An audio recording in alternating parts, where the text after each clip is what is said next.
আসসালামু আলাইকুম। আমন্ত্রণ জানাচ্ছি মাসিক সাধারণ জ্ঞান পত্রিকা কারেন্ট অ্যাফেয়ার্স এর সেপ্টেম্বর সংখ্যা 2024-এ। এ সংখ্যায় আমরা 25টি সাম্প্রতিক এমসিকিউ ও তার ব্যাখ্যা সম্পর্কে জেনে নিব। তো চলুন শুরু করা যাক। ছাত্র জনতার অভ্যুত্থানে প্রধানমন্ত্রী শেখ হাসিনা পদত্যাগ করেন কবে? সঠিক উত্তর হচ্ছে 5 আগস্ট 2024। প্রধানমন্ত্রীর পদত্যাগ বিষয়ে বাংলাদেশ সংবিধান কি বলছে দেখে নেই।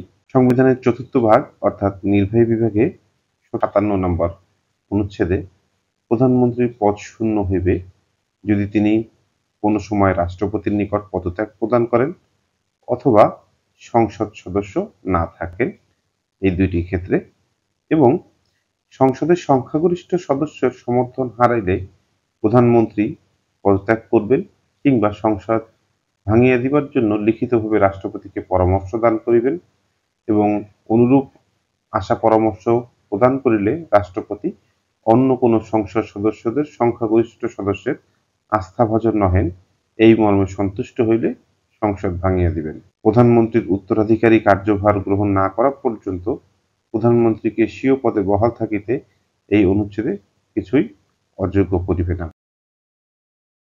8 আগস্ট 2024 অন্তর্বর্তীকালীন সরকারের প্রধান উপদেষ্টা হিসেবে দায়িত্ব গ্রহণ করেন কে? সঠিক উত্তর ডক্টর মোহাম্মদ ইউনূস। আমরা জানি বাংলাদেশের প্রধান উপদেষ্টা গণপ্রজাতন্ত্রী বাংলাদেশের তত্ত্বাবধায়ক বা অন্তর্বর্তী সরকারের প্রধান, যিনি তত্ত্বাবধায়ক সরকার থেকে অন্তর্বর্তীকালীন সময়ের নির্বাচিত সরকার থেকে আরেক সরকারের কাছে ক্ষমতা হস্তান্তর করতে 90 দিনের জন্য সরকার প্রধান হিসেবে দায়িত্ব পালন করেন। 1991 সালে ত্রয়োদশ সংশোধনের মাধ্যমে বাংলাদেশে তত্ত্বাবধায়ক সরকার ব্যবস্থা চালু হয়। সামরিক স্বৈরশাসক হুসেইন মোহাম্মদ এরশাদকে ক্ষমতা থেকে অপসারণের পর গণতান্ত্রিক নির্বাচন অনুষ্ঠানের জন্য এই তত্ত্বাবধায়ক সরকার প্রতিষ্ঠা করা হয়। বর্তমানে দেশের নদী বন্দর কতটি? সঠিক উত্তর 50টি। নদীবন্দর হচ্ছে নদী তীরে গড়ে ওঠা স্থান, স্থাপনা যেখানে নৌ চলাচলকারী যাত্রী ও পণ্য ওঠানামা করে। দেশের 50তম নদীবন্দর কোনটি? সঠিক উত্তর ভোলাগঞ্জ নদীবন্দর, সিলেট। ভোলাগঞ্জ সিলেটের একটি উল্লেখযোগ্য দর্শনীয় স্থান। এটি ঢালা নদীর তীরে অবস্থিত। ভোলাগঞ্জের ঢালা নদীর দেশের সর্ববৃহত্তম পাথর কোয়ারির অঞ্চল। এখান থেকে ছাতক পর্যন্ত 11 কিলোমিটার এলাকা নিয়ে দাঁড়িয়ে ভোলাগঞ্জ রোপওয়ে। 26 আগস্ট 2024 পর্যন্ত নিবন্ধিত রাজনৈতিক দল কতটি? সঠিক উত্তর 45টি।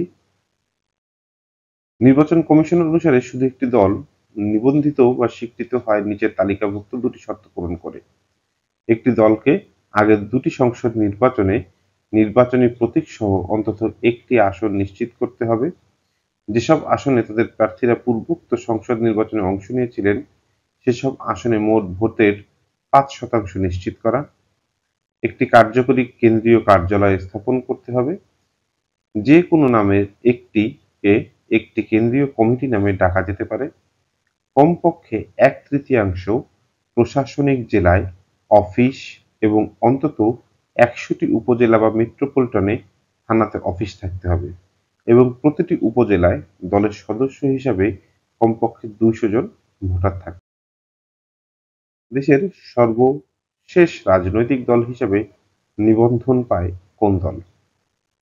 আমার Bangladesh party, AB party. Bangladesh দলের নতুন নিবন্ধিত রাজনৈতিক দলগুলো হচ্ছে, আমার দলগুলোর একটি হলো আমার বাংলাদেশ পার্টি অর্থাৎ এবি পার্টি। দলটির নেতা AFM সুলাইমান চৌধুরী। দলের প্রতীক ঈগল। দলটি মধ্যমপন্থী প্রগতিশীল মতাদর্শাবলম্বী একটি দল। বাংলাদেশ ব্যাংকের গভর্নর পদের বয়স সীমা কত? সঠিক উত্তর 67 বছর।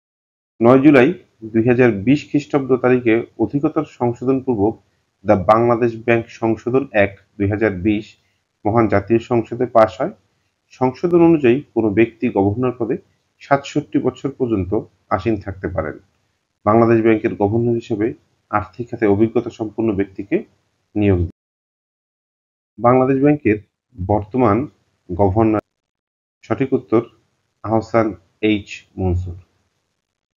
সর্বশেষ গভর্নর আব্দুর রউফ তালুকদার ৯ আগস্ট ২০২৪ তারিখ পদত্যাগ করলে গভর্নর পদটি ফাঁকা থাকে।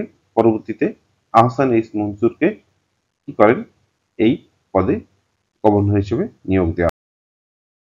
দেশের ২৫তম প্রধান বিচারপতি কে? সঠিক উত্তর বিচারপতি সৈয়দ রেফাত আহমেদ।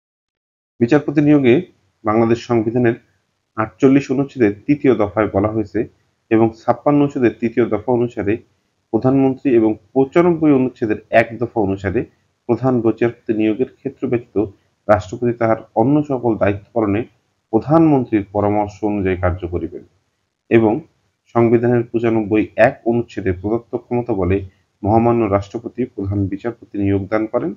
আর সংবিধানের ৯৬(১) অনুচ্ছেদ অনুযায়ী ৬৭ বছর বয়স পর্যন্ত বিচারপতি হিসেবে থাকেন। থাইল্যান্ডের সর্বকনিষ্ঠ ও দ্বিতীয় নারী প্রধানমন্ত্রী কে? সঠিক উত্তর পেতংতান সিনাওয়াত্রা। ৩৭ বছর বয়সী পেতংতান সিনাওয়াত্রা হবেন দেশটির সর্বকনিষ্ঠ প্রধানমন্ত্রী। এর আগে তার ফুফু ইলাং সিনাওয়াত্রা থাইল্যান্ডের প্রথম নারী প্রধানমন্ত্রী হিসেবে দায়িত্ব। থাইল্যান্ডের সাবেক প্রধানমন্ত্রী ও ধনকুবের থাসকিন সিনাওয়াত্রার মেয়ে। বিশ্বের কোন দেশ সর্বপ্রথম এআই হাসপাতাল চালু হয়? সঠিক উত্তর চীন। বিশ্বের প্রথম কৃত্রিম বুদ্ধিমত্তা এআই পরিচালিত হাসপাতাল চালু করল চীন। এটি সিংহুয়া বিশ্ববিদ্যালয়ের গবেষকরা এই এজেন্ট হাসপাতাল চালু করে। ভার্চুয়াল এই হাসপাতালটিতে ১৪ জন এআই ডাক্তারের পাশাপাশি ৪ জন এআই নার্সও রয়েছে। মার্কিন প্রেসিডেন্ট নির্বাচনের দ্বিতীয় নারী প্রার্থী হন কে? সঠিক উত্তর কমলা হ্যারিস। কমলা হ্যারিস ক্যালিফোর্নিয়ার অকল্যান্ডে জন্মগ্রহণ করেন। তিনি হাওয়ার্ড বিশ্ববিদ্যালয়ে পড়ালেখা করেন এবং পরে Hastings college of the law, California বিশ্ববিদ্যালয় থেকে স্নাতক ডিগ্রি অর্জন করেন। তিনি ২০১০ সালে ক্যালিফোর্নিয়ার অ্যাটর্নি জেনারেল নির্বাচিত হন এবং ২০১৪ সালে পুনরায় নির্বাচিত হন। কমলা হ্যারিস ২০১৭ থেকে ২০২১ সাল পর্যন্ত ক্যালিফোর্নিয়া থেকে জুনিয়র মার্কিন যুক্তরাষ্ট্রের সিনেটর হিসেবে কাজ করেন। ২৩ আগস্ট ২০২৪ কোন দেশ আইসিএসআইডি এর সদস্য পদ লাভ করে? সঠিক উত্তর নিরীক্ষীয় Guinea. International Centre for Settlement of Investment Dispute এর সংক্ষিপ্ত রূপ হচ্ছে আইসিএসআইডি। এটি একটি আন্তর্জাতিক সালিসি প্রতিষ্ঠান যা ১৯৬৬ সালে আন্তর্জাতিক বিনিয়োগকারী এবং রাষ্ট্রের মধ্যে আইন বিরোধের নিষ্পত্তি এবং সমঝোতার জন্য প্রতিষ্ঠিত। স্থায়ী সালিসি আদালতের বর্তমান সদস্য দেশ কতটি? সঠিক উত্তর ১২৩। স্থায়ী সালিসি আদালত ১৮৯৯ সালে প্রতিষ্ঠার পর থেকে বিভিন্ন রাষ্ট্রের মধ্যে বিদ্যমান বিবাদসমূহের শান্তিপূর্ণ সমাধান এবং সালিস পরিচালনার কাজ করে আসছে। ১৫ই আগস্ট কোন দেশ পিসি এর ১২৩তম সদস্য পদ লাভ করে? সঠিক উত্তর ভানায়াতু।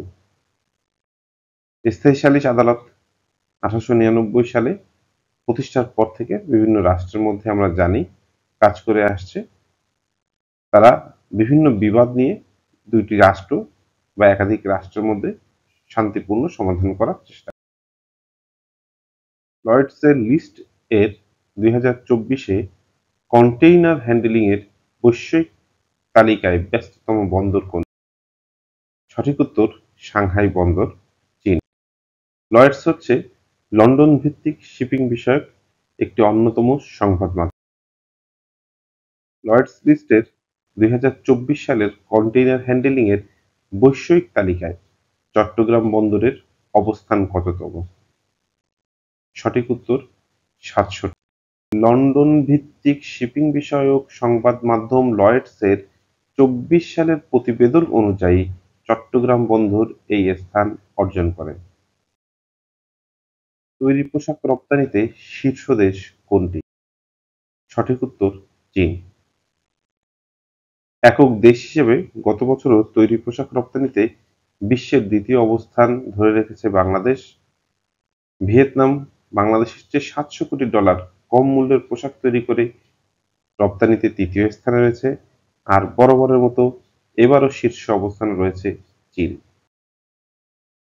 একক দেশ হিসেবে বিশ্বের তৈরি পোশাক রপ্তানিতে বাংলাদেশের অবস্থান কততম? সঠিক উত্তর দ্বিতীয়। বিশ্বের একক দেশ হিসেবে তৈরি পোশাক আমদানিতে শীর্ষ দেশ কোনটি? সঠিক উত্তর যুক্তরাষ্ট্র। একক দেশ হিসেবে বস্ত্র রপ্তানিতে শীর্ষ দেশ কোনটি? সঠিক উত্তর চীন। একক দেশ হিসেবে বিশ্বে বস্ত্র আমদানিতে শীর্ষ দেশ কোনটি? সঠিক উত্তর যুক্তরাষ্ট্র। একক দেশ হিসেবে বিশ্বে বস্ত্র আমদানিতে বাংলাদেশের অবস্থান কততম? সঠিক উত্তর চতুর্থতম। 34তম গ্রীষ্মকালীন অলিম্পিক কবে অনুষ্ঠিত হবে? সঠিক উত্তর 14 থেকে 30 জুলাই 2028।